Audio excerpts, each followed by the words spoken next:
Okay, welcome back to another just random video of me ranting about stuff that nobody asked me to rant about, but I just felt like talking about it. Um, you've read the title. I don't want to drag this intro out longer than I have to.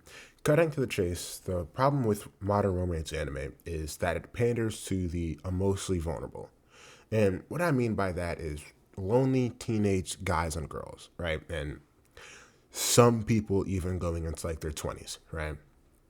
Now, romance and rom com anime started to make a name for itself. A lot of people say around the late 90s, but I like to say around the early 2000s. Cult classics in the romance anime circle like Toradora, Clanad, Nana, Kimi no Todake, and Oran High School Host Club really hit the streets of the internet niche communities like crack in the 80s. And over time, they slowly started to escape those niche communities and started seeping their ways into other internet subcultures. However, even back then, albeit way more subtle than it is now, this was the start of a romance anime pandering, was the start of romance anime pandering to the emotionally vulnerable. Now, getting more into the nitty gritty, I have not used that word since like sixth grade, but getting more into what I want to talk about, those in the anime community have probably noticed that over the past few years, maybe half a decade to about a decade ago, anime and manga main characters have just become far more plain than they have ever been before, but especially within the romance genre of anime. And I mean, like, seriously, generic romance anime main characters all look like they could be like brothers or something, but they're all drawn in different styles. I mean, no, obviously they're drawn in different styles, but you get the point. That kind of brings me into something else that I want to talk about, and the fact that these generic main characters are something that's called reader insert characters. And they're characters that you're meant to see yourself in and further helps you pretend you're living this fictitious life. People call them self inserts. They're not supposed to be self inserts. Self inserts are where the author is putting himself into the character. Reader inserts are what I just explained and are most commonly confused with self inserts. Anyway, reader inserts are nothing new and have been a thing since probably the dawn of time. However, it's never been at such a large epidemic in one corner of a media at once in probably the history of the internet. Now, reader insert characters in anime by itself, they aren't like bad. I feel like they're kind of needed to thrive in the anime community. But if you pair it with the fact it's within such a predatory genre of anime, that's what makes it so evil. Now, you may be asking, what makes such a sweethearted genre of anime like romance so predatory and evil? I just don't get it. Well, I'll explain it. If you've been on the internet for any amount of time for the past 2 or 3 years, or just outside touching grass, then you've probably heard of the term male loneliness epidemic. It's an oh god, my throat. It's an epidemic of dudes who are just complaining about being lonely and not having a girlfriend, to keep the definition short. And romance anime has been using that to its advantage to create a cycle of essentially never-ending money, profiting off of the aforementioned epidemic.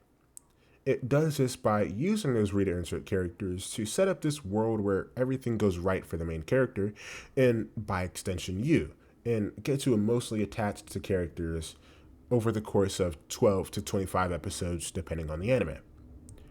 Now, of course, there's nothing wrong with getting emotionally attached to a character. I'd be a hypocrite to sit here and criticize someone else for that, as if I haven't fell victim to that before. Again, Akaris is one of my all time favorite characters.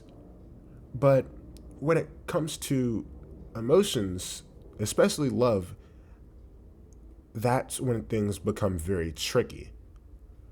These girls or guys you fall for in these romance anime fall for the main character of the series, not you. Kyoko Hori from Horimiya fell for Miyamura, not John Blue from Wyoming. You get the idea. These large companies want you to forget that, though, at least while you're watching, so you get lost and forget that these characters are literally built to be generic and run of the mill. And going back to the whole male loneliness thing, ever since, yeah, have you ever noticed how the main characters of rom com anime almost never have any friends and are always the social outcasts? That's because, again, they're built to be an easy character to project yourself onto. Because, honestly, let's face it, the average anime watcher doesn't have that many friends to speak of. Kind of like myself. That's also why they have the main character always interact with the popular girl with a lot of friends and an outgoing personality. Because that's what guys dream of. Someone to bring them out of this shell that they have, to show them off, to love them. An angel sent from heaven.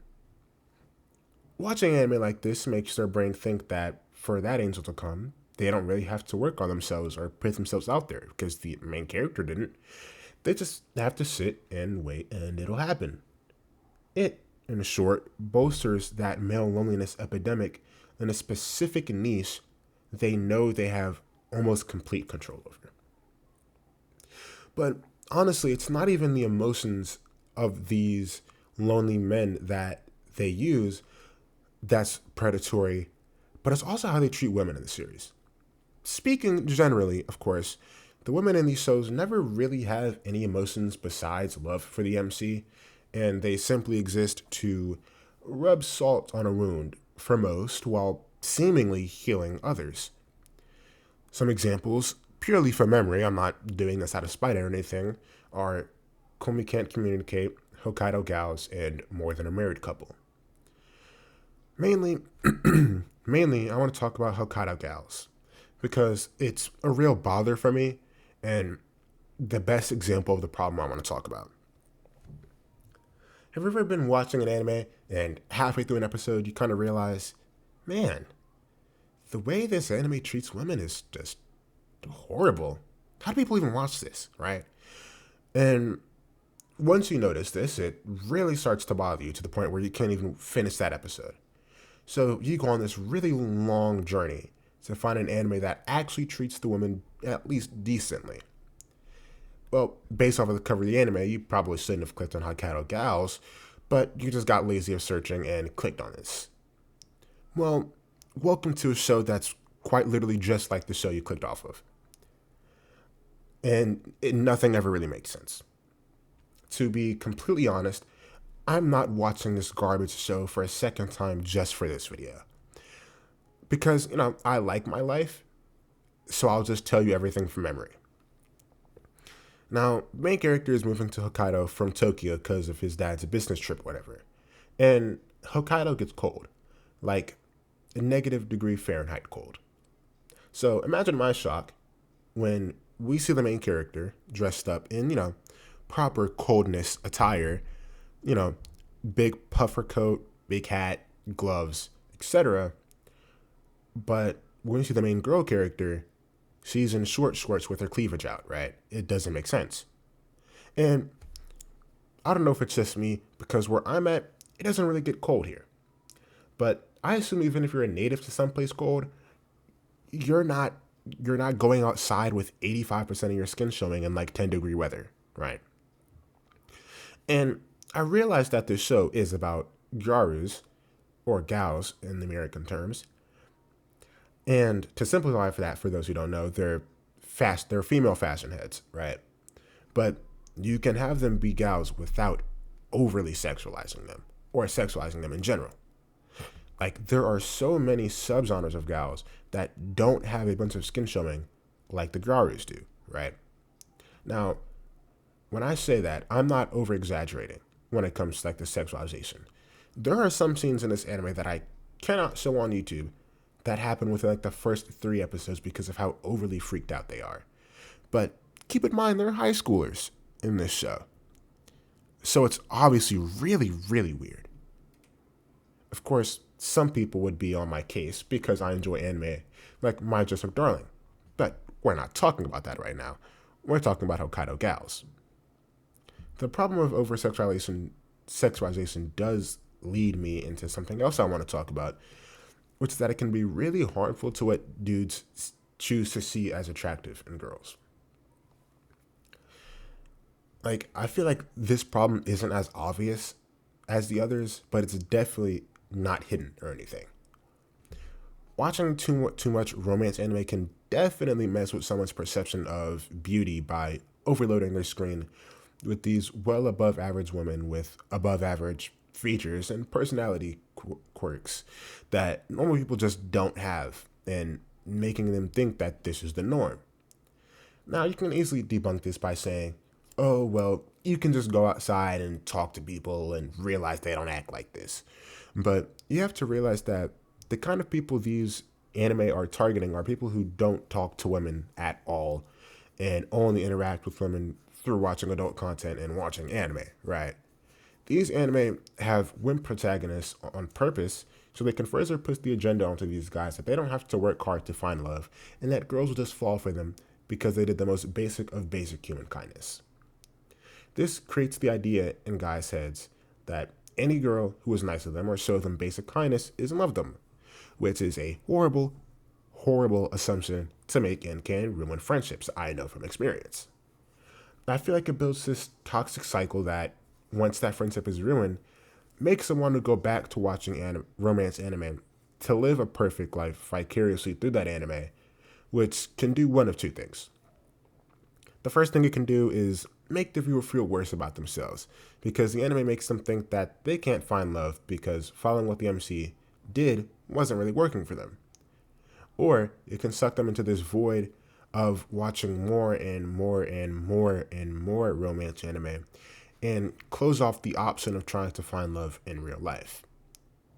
Now, of course, this also applies to women, but I don't watch shoujo romance anime, so I have no idea how toxic it can be, but I assume it isn't much better than the other option. That's all I wrote on my script. This is the part of the video where you leave and go watch something else. Bye.